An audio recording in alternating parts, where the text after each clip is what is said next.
Hi friends, welcome back to my channel. ఈరోజు topic వచ్చేసి April 9th current affairs video. So ఎవరైనా మన ఛానల్ని కొత్తగా చూస్తున్నట్లయితే ప్లీజ్ సబ్స్క్రైబ్ చేసుకోండి, లైక్ చేయడం మాత్రం అస్సలు మర్చిపోద్దు.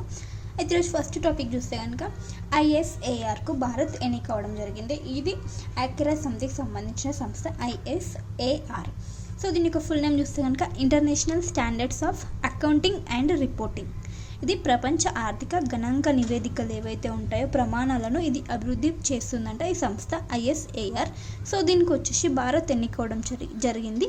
2 సంవత్సరాల పాటు భారత్ దీనికి ఎన్నుకోవడం జరిగింది. 2025 నుండి 2027 వరకు పనిచేస్తుందంట భారత్. సో ఇది వచ్చేసి UNCTADలో ఈ సంస్థలో భాగంగా ఈ ISAR అనే సంస్థ పనిచేయడం జరుగుతుంది. సో దీనికి వచ్చేసి ISAR అనే సంస్థకు భారత్ ఎన్నికవ్వడం జరిగింది. సో గుర్తుంచుకోండి. నెక్స్ట్ వచ్చేసి ఫిలిప్పైన్స్ దేశంలో ఒక అగ్నిపర్వతం బద్దలవుతూ న్యూస్లో ఉంది. సో దాని నేమ్ చూస్తే కనుక మౌంట్ కండ్లవన్ అనే అగ్నిపర్వతం ఏ దేశానికి చెందిందంటే ఫిలిప్పైన్స్ దేశానికి చెందింది. నెక్స్ట్ కరెంట్ అఫైర్, దేశంలోనే తొలి క్లైమేట్ చేంజ్ స్టేషన్ని ఎక్కడ ఏర్పాటు చేశారు అంటే జమ్మూ కాశ్మీర్లో దేశంలోనే తొలి క్లైమేట్ చేంజ్ స్టేషన్ని ఏర్పాటు చేయడం జరిగింది. సో దీన్ని వచ్చేసి ఏప్రిల్ 8, 2025 ప్రారంభించడం జరిగింది. ఎవరు అంటే కేంద్ర మంత్రి డాక్టర్ జితేంద్ర సింగ్ గారు దీన్ని ప్రారంభించడం జరిగింది ఉదంపూర్లో. సో ఇది వచ్చేసి హిమాలయ ప్రాంతాల్లో వాతావరణ యొక్క అధ్యయనం కోసం ఈ క్లైమేట్ చేంజ్ స్టేషన్ని ఏర్పరచడం జరిగిందంటే జమ్మూ కాశ్మీర్లో హిమాలయ ప్రాంతాల యొక్క వాతావరణాన్ని అధ్యయనం చేస్తుంది.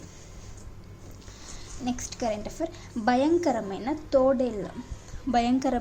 తోడేళ్ళని మళ్ళీ పునఃసృష్టించారంట. అంటే అంతరించిపోయినా కూడా వాటిని మళ్ళీ తిరిగి పునఃసృష్టించడం జరిగింది. ఎలా అంటే జన్యు పరిజ్ఞానం ఆధారంగా చేసుకొని వీటిని మళ్ళీ సృష్టించారంట. ఏ శాస్త్రవేత్తలు అంటే అమెరికా శాస్త్రవేత్తలు వీటిని మళ్ళీ పుట్టించడం జరిగిందన్నమాట. అంటే మళ్ళీ వాటికి జీవం పోశారు. సో అలాంటి ఒక రెండింటికి సృష్టించారంట తోడేళ్ళని. సో వాటిని ఏమొచ్చేసి రొములస్ అండ్ రెముస్ అనే డైర్ వోల్ఫ్లను తిరిగి పుట్టించడం జరిగింది అమెరికా శాస్త్రవేత్తలు. సో వాటిని తోడేళ్ళ పునఃసృష్టి అనగా సో వాటిని వచ్చేసి డైర్ వోల్ఫ్లు. ఇవి 12,500 సంవత్సరాల క్రితం నాటి తోడేళ్ళంట. సో రీసెంట్గా 2 తోడేళ్ళని పునఃసృష్టించడం జరిగింది. రొములస్, రెముస్ అనే వాటి నేమ్స్, డైర్ వోల్ఫ్ యొక్క నేమ్స్. ఏ శాస్త్రవేత్తలు? అమెరికా శాస్త్రవేత్తలు. నెక్స్ట్ కరెంట్ అఫైర్, బయోమాస్ ఉపగ్రహ మిషన్ ఎవరు ప్రయోగించారంటే యూరోపియన్ స్పేస్ ఏజెన్సీ. యూరోప్ సంస్థ వచ్చేసి ఈ బయోమాస్ ఉపగ్రహ మిషన్ని ప్రయోగించబోతుందంట ఏప్రిల్ మంత్లో. సో త్రూ ఏ రాకెట్ గుండా ఈ ఉపగ్రహ మిషన్ని పంపిస్తున్నారంటే వేగాశ్రీ అనే రాకెట్ ద్వారా. సో మరి ఈ ఉపగ్రహ మిషన్ యొక్క లక్ష్యం ఏంటంటే అంతర్జాతీయ అరణ్యాలను మ్యాప్ చేయడం అండ్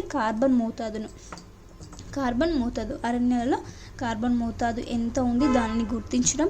నెక్స్ట్ వాతావరణ మార్పులలో అడవుల పాత్ర ఏ విధంగా ఉంది అలాంటి అంశాలను ఇది అధ్యయనం చేస్తుందంట ఈ ఉపగ్రహ మిషన్, బయోమాస్ ఉపగ్రహ మిషన్. ఇంకా అదేవిధంగా 3D మోడల్స్, అరణ్యాల యొక్క నిర్మాణానికి సంబంధించి 3D మోడల్స్ని కూడా నిర్మిస్తుందంట. సో దేని సహాయంతో అంటే P-బ్యాండ్ రాడార్ సహాయంతో అరణ్యాల యొక్క 3D నిర్మాణాన్ని కూడా ఇది నిర్మించడం జరుగుతుందంటే ఈ బయోమాస్ ఉపగ్రహ మిషన్. ఏ సంస్థ ప్రయోగించిందంటే యూరోపియన్ స్పేస్ ఏజెన్సీ ప్రయోగించబోతుంది ఏప్రిల్ మంత్లో. నెక్స్ట్ కరెంట్ అఫైర్, ఎలక్ట్రానిక్ భాగాల ఉత్పత్తికి సంబంధించిన పథకానికి కేంద్ర క్యాబినెట్ వచ్చేసి 22,919 కోట్లతో ఆమోదం తెలపడం జరిగింది. సో ఇక్కడ ఏంటంటే మన దేశంలోనే ఎలక్ట్రానిక్ విడి భాగాలు ఉంటాయి కదా, సో వాటిని ఆత్మనిర్భర్ భారత్లో లక్ష్యంగా మన దేశంలోనే తయారు చేయడానికి సంబంధించిన ఒక పథకం అన్నమాట. సో ఆ పథకానికి కేంద్రం క్యాబినెట్ వచ్చేసి 22,919 కోట్లతో ఆమోదం తెలపడం జరిగిందనమాట. సో దేని యొక్క లక్ష్యంగా? ఆత్మనిర్భర్ లక్ష్యంగా దేశాన్ని తీర్చిదిద్దు అంటే స్వయం సమృద్ధి, మనమే తయారు చేసుకోవడం, ఏ దేశాలపైన ఆధారపడకుండా వస్తువులని మన భారత్లోనే తయారు చేసుకోవడాన్ని ఆత్మనిర్భర్ భారత్ అంటారు. సో ఈ ఆత్మనిర్భర్ భారత్ అభియాన్ వచ్చేసి 2020లో ఈ ప్రోగ్రామ్ని ప్రారంభించడం జరిగింది. ఆత్మనిర్భర్ భారత్ని ఎప్పుడు ప్రారంభించారంటే 2020లో ప్రారంభించారు. సో గుర్తుంచుకోండి. నెక్స్ట్ కరెంట్ అఫైర్, హర్యానా రాష్ట్రంలోని పోలీస్ నియామకాలు ఏవైతే ఉంటాయో వాటిలో అగ్ని స్కీమ్ ఉంది కదా, అగ్నిపథ్ స్కీమ్లో భాగంగా యువత వచ్చేసి ఇండియన్ ఆర్మీలో చేరుతుంది కదా. సో ఆ అగ్నివీరులు ఎవరైతే ఉంటారో వారికి 20% రిజర్వేషన్లను ప్రకటించడం జరిగిందంట హర్యానా స్టేట్. సో తొలి రాష్ట్రంగా నిలిచిందనమాట. సో హర్యానా స్టేట్లో ఏవైతే పోలీస్ నియామకాలు చేపడతారో దాంట్లో ఈ అగ్నివీరులకు 20% రిజర్వేషన్స్ అనేది ఇస్తున్నట్లు తెలపడం జరిగింది. సో ఈ అగ్నిపథ్ స్కీమ్ వచ్చేసి 2022లో ప్రారంభమైందనమాట. సో ఇందులో వచ్చేసి 4 సంవత్సరాల పాటు వాళ్ళు వర్క్ చేయడం జరుగుతుంది. అగ్నివీరులు అగ్నిపథ్ స్కీమ్లో 4 years వరకు వర్క్ చేస్తారు. సో వాళ్ళకి ఈ హర్యానా పోలీస్ నియామకాల్లో 20% రిజర్వేషన్ ఇస్తున్నట్లు ప్రకటించిన రాష్ట్రం ఏంటి? హర్యానా, తొలి రాష్ట్రం. నెక్స్ట్ కరెంట్ అఫైర్, నివేశక్ దీదీ అనే 2వ దశ కార్యక్రమానికి ఈ కార్యక్రమానికి సంబంధించిన ఒక ఒప్పందం నివేశక్ దీదీ. సో ఇక్కడ ఏంటంటే మహిళలు ఉంటారు కదా గ్రామంలో మరియు పట్టణాలలో, అర్ధపట్టణం సెమీ అర్బన్స్ ఉంటాయి కదా. సో ఆ పట్టణాలలో మహిళలకి ఆర్థిక అవగాహన కల్పించాలి. నెక్స్ట్ పోస్టల్ మహిళా కార్మికులను మరియు సామాజిక నాయకులను స్థానిక ఆర్థిక ఉపదేశకులుగా తయారు చేయడానికి సంబంధించిన ఒక ప్రోగ్రాం నివేశక్ దీదీ. ఇది 2వ దశ అన్నమాట. సో ఈ ప్రోగ్రాంకి సంబంధించి నివేశక్ దీదీ 2వ దశ ప్రారంభానికి 2 సంస్థల మధ్య అనేది ఒప్పందం జరిగింది. అదేంటంటే IEPFM అండ్ IPPB, వీటి మధ్య ఒప్పందం జరిగింది April 8న ఢిల్లీలో. సో ఇక్కడ ఏంటంటే ఈ ఫుల్ నేమ్స్ చూస్తే కనుక IEPFA అంటే investor education and protection fund authority. Next IPPB అంటే ఇండియా పోస్ట్ పేమెంట్స్ బ్యాంక్. ఈ రెండింటి మధ్య ఒక ఒప్పందం అనేది జరిగింది ఈ ప్రారంభంలో, నివేశక్ దీదీ 2వ దశ ప్రారంభానికి. సో మహిళలకు ఆర్థిక అవగాహన అనేది కల్పించాలి, దాని యొక్క ముఖ్య ఉద్దేశం. నెక్స్ట్ వచ్చేసి ఇండియా స్కిల్స్ యాక్సిలరేటర్ అనే ఒక కార్యక్రమాన్ని ఢిల్లీలో ప్రారంభించారు.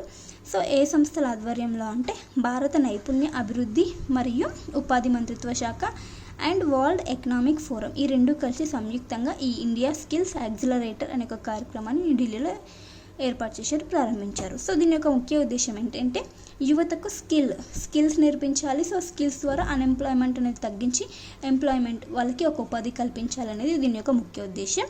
అండ్ ఇంకా భారత్ని గ్లోబల్ స్కిల్లింగ్ హబ్గా తీర్చిదిద్దడం కూడా ఇంకొక ముఖ్య ఉద్దేశం, స్కిల్స్ ఎంప్లాయ్మెంట్కి సంబంధించింది. నెక్స్ట్ కరెంట్ అఫైర్, అంతర్జాతీయ బుకర్ బహుమతికి ఎంపికైన తొలి కన్నడ రచన అంట. అంతర్జాతీయ బుకర్ బహుమతికి ఎంపికైన తొలి కన్నడ రచన అదేంటంటే హార్ట్ ల్యాంప్. బుక్ నేమ్ వచ్చేసి హార్ట్ ల్యాంప్, తొలి కన్నడ రచన. నెక్స్ట్ రచయిత వచ్చేసి బాను ముస్తాక్. దీని యొక్క రచయిత ఎవరు? బాను ముస్తాక్. ఇది వచ్చేసి అంతర్జాతీయ బుకర్ బహుమతికి ఎంపికైన తొలి కన్నడ రచన అంట. సో ఇక్కడ బుకర్ ప్రైజ్ ఫౌండేషన్ ఈ ప్రైజ్ని ఇస్తుంది, బుకర్ బహుమతిని. దీని యొక్క కేంద్రం ఎక్కడ ఉందంటే లండన్ కేంద్రంగా ఇది పనిచేస్తుంది. నెక్స్ట్ నవకర్ మహామంత్ర దివస్ 2025 April 9న న్యూఢిల్లీలో జరగబోతుందన్నమాట. సో ఏ సంస్థ దీన్ని నిర్వహిస్తుందంటే Jain international trade organisation, JITO అనే సంస్థ జైన మతానికి సంబంధించిన ఒక నవకర్ మహామంత్ర దివస్ని April 9న ఢిల్లీలో ఏర్పాటు చేస్తుందన్నమాట. సో ఈ సంస్థ నిర్వహిస్తుంది. సో దీనికి వచ్చేసి ప్రధాని మోదీ గారు పాల్గొనబోతున్నారు ఈ నవకర్ మహామంత్ర దివస్లో. సో మహావీర్ జయంతి వర్ధమాన మహావీర్, జైన మతం యొక్క 24వ తీర్థంకరుడైనటువంటి మహావీర్ జయంతి సందర్భంగా ఈ నవకర్ మహామంత్ర దివస్ని చేస్తున్నారు. సో ఇతను ఇక్కడ జైన మతానికి సంబంధించి 24వ తీర్థంకరుడు అని చెప్పాను కదా. సో అతని యొక్క 5 ప్రధాన నియమాలు ఏంటంటే అహింస, సత్యం, హింసను విడనాడాలి, అహింసతో ఉండాలి, సత్యాన్ని చెప్పాలి, అస్తేయం అబద్ధం చెప్పకూడదు, బ్రహ్మచర్యం, అపరిగ్రహ, ఇలాంటి 5 సత్యాలను ఇతను చెప్పడం జరిగింది, 5 సూత్రాలు. వర్ధమాన మహావీర్ జయంతి సందర్భంగా ఈ నవకర్ మహామంత్ర దివస్ని April 9న న్యూఢిల్లీలో చేపట్టబోతున్నారు. Next current affair, Oman India joint investment fund అంట.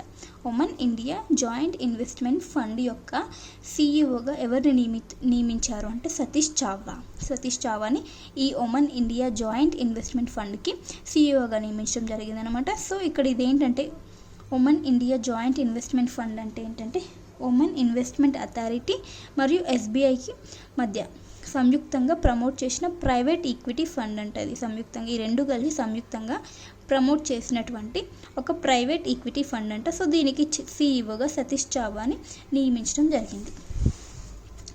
నెక్స్ట్ కరెంట్ అఫైర్, T20 క్రికెట్లో అత్యధిక 13,000 పరుగులు చేసిన తొలి భారతీయుడు విరాట్ కోహ్లీ నిలవడం జరిగింది. T20 క్రికెట్లో 13,000 పరుగులు చేసిన తొలి భారతీయుడు ఎవరు? విరాట్ కోహ్లీ.